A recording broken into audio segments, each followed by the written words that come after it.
Okay, so last time we were talking about the experience that you have after your father passed away in June, Mm-hmm. and your relationship with your mother, your relationship with your career, and what did you do after we had this conversation?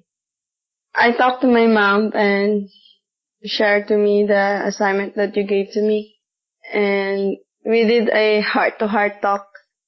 She told me that she know that I'm in pain and she understand if slowly I'll do what I want. And she also told me that she's always with me through this process, and she also felt the pain. That's why he never talked to me.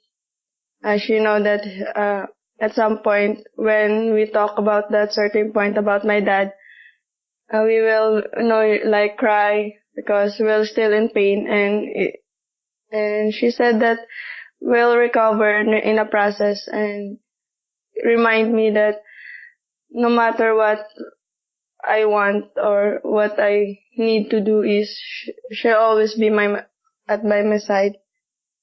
I got And it.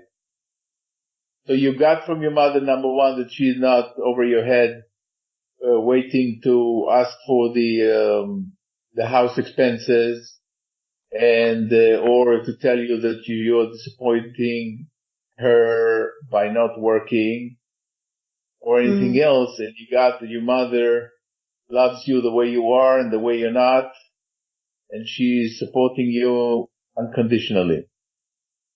yeah. Yes, and that was not possible without you going and having this conversation and sharing how it is for you. Okay? Mm-mm. Awesome. Okay, thank you for doing that. It requires courage, and you took it on and you did that. Thank Yeah, you. it's really hard for me to talk to her because I'm not that love to open my feelings to my mom. That's why I would like to say thank you, although Okay, got it. for that. Now, this is the way that you know yourself. Thank you for saying that. That you don't like to open your feelings with your mother. Okay?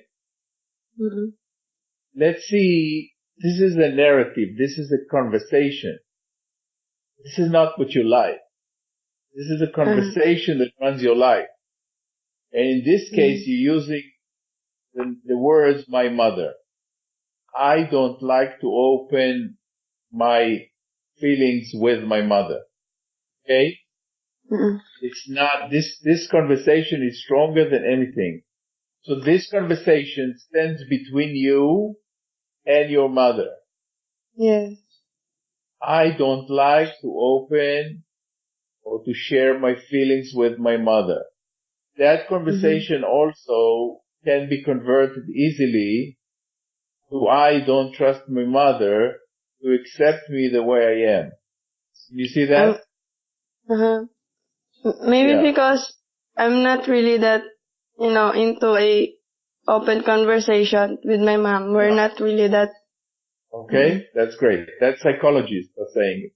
Because you're not, there's nothing innate in you. You were not born with the inability to open yourself with others. You get that? Yes. Now, what you have now, your brain is running the show with I cannot trust my mother. And you're young. You will soon have it with others. If we're not going to have this conversation displaced with a conversation of community and love and appreciation and acceptance, this conversation will translate, I cannot trust my boyfriend, I cannot trust my husband, I cannot trust my son, I cannot trust my boss, I cannot trust my partner, I cannot trust everything around you, like every other human being will be ruled by this conversation. You are not the only one. There are 7 billion people that have this conversation run their life. To change this conversation doesn't work. To fix it doesn't work. Okay, so let's first look at when this conversation started. The way that it works, something happened, and your brain created this conversation. I cannot trust my mother. And then from that point on, every time that your mother was there, your brain found the evidence that you cannot trust your mother. The brain is looking, the brain, not you. You hear the conversation, you see, I cannot trust my mother. I knew it. I cannot trust my mother. Yeah. She cannot be trusted. And you have other people in the family that you created. It's not viciously. It's not out of being bad or being good. This is human brain. Your brain started having people in the family. You like people in the family according to how they agree with this conversation about your mother. Okay? Yes. So let's start before we get into the other revelations, or we call it unconcealment. Okay? You are kind of taking the cover of things that you didn't take the cover from. So let's look at when is the first time that you remember that you could not share with your mother something that is some kind of a failure or some kind of a situation or experience that you didn't want to share, and her response was surprisingly disappointing. I asked her to, guide me to a certain, choosing my course. I talked to her like, Mom, what's the course I love me to get when I was about to go to college? Then he kept on saying that, you can talk to your dad, ask her.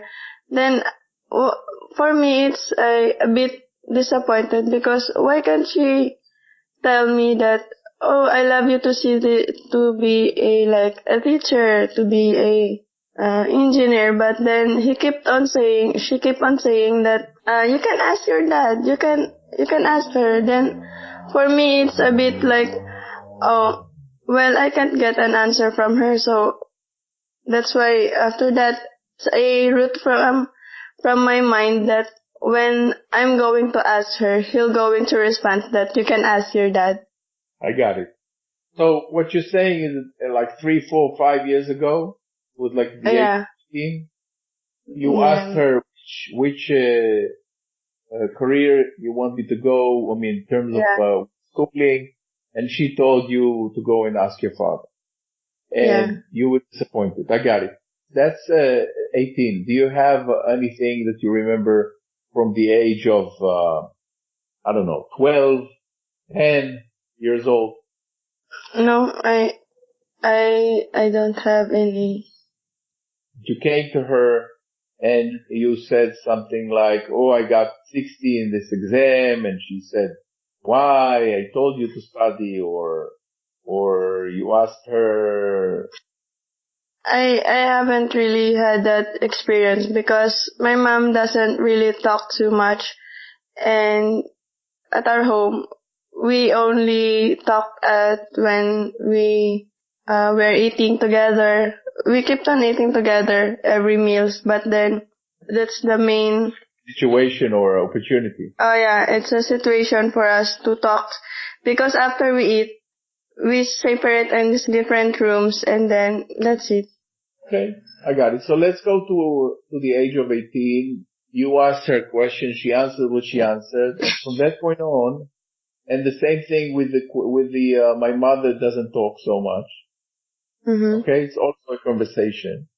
The reality is that your mother talks when she talks, and she doesn't talk when she doesn't talk.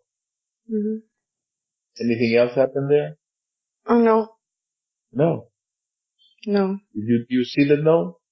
You see that when you are in a dinner with her and you eat and you speak to her, you talk to her about your day or whatever you want to share. You have a conversation with your mother, and then you go to the other room and you pray, and then you go and do what you do, and she goes to do what she does. Nothing else happens. Now you can invent whatever you want to invent. My mother doesn't talk too much, or you can say, wow, my mother trusts me and she's giving me freedom. Well, as I finish college, that's a situation that mom and I talk, and then for me, I don't want to get my mom get hurt. So especially when we talked about my dad's illness, and then I can see tears at her eyes. That's why when something like I don't like to, I refuse not to open that things to her because I felt her pain and I don't know how to comfort her. That's why I myself hindrance that situation to come. Got it. I got it. Completely clear. Now, here's my offer to you. You can either be right that your mother she doesn't talk too much and she's in pain and I don't want to hurt her and I'm hurting her. If I don't want to hurt her, that means that you hurt her in some conversation. Mm-hmm. Get that? Comes together. Mm-hmm. That's one way of going forward. The other way of going forward is to create a conversation that will empower both you and your mother. A conversation that will commemorate your father in a way that was not possible before. Mm-hmm. For example, have a project that will have your father's name on it, like supporting kids or poor families or, I don't know, an event to raise money for families or for young women that want to go to college. In your father's name. Did you get that? Mm-hmm. Like, I don't know, raising money for poor young women to go to college, or not the whole college or whatever it is that is required, or some poor people to have meals for Christmas that they don't have the meal for Christmas. Maybe Christmas trees for poor people. Mm-hmm. Rather than have your father a source of pain, create your father as a source of power, source of movement, something that moves the community forward. Mm-hmm. That makes sense? Yeah. Look at it, number one, and we can break it down into parts to take one at a time. But the first thing is, who is the community that you want to make a difference with? Mm-hmm. And what is the difference? Pick something not big at the beginning. This is a muscle. Okay? And what is the difference you want to make? Okay? Yeah. Okay, now. So think about it. We'll have it next week, okay? Okay. Now, I acknowledge you for opening up for your mother and getting the conversation that you cannot trust your mother. You proved that this conversation doesn't make any sense. Your mother is the way your mother is, and she's not the way she's not. That's it. Mm-hmm. Okay. Second thing is about your career. What did you do to forward your career, to have a job as you wanted? My friend offered me a job last day, and he asked me to pass a resume to teach a senior high school student. For me, at first, it doesn't really, for the confidence that I got last year was now so low, and that friend of mine told me that maybe that's the reason, maybe he can help me. So I told her that if there's a job that can at least enhance me, then she told me that to pass a resume for our school, and then I'm waiting for a interview. So you're waiting for an interview. You submitted your resume to your friend. Okay. What I'm not clear is about the confidence. The confidence that you're now is high or low? What is it that you said? The confidence for now is not that confident like before, because before my mind is settled that I love to teach, like I love this kind of stuff. But then now that my mind is like there's bothering me at all, then I don't think I can focus for something. That's why I myself like pushing the offer. But at the end, I submitted the resume. I got it. Okay. So let's look at the word confidence. You ready? Yeah. Can you touch the tip of your nose? Tell me when you did that. Can you touch the tip of your nose with your finger? Mm. You can, huh? Yeah. Yeah. You can you brush your hair? Sure you can. Yeah. Please show me confidence with your finger. Points to confidence. I can. You cannot. Ah, wow. And everybody around you is saying confidence, and they talk about confidence like they talk about cucumbers and rice.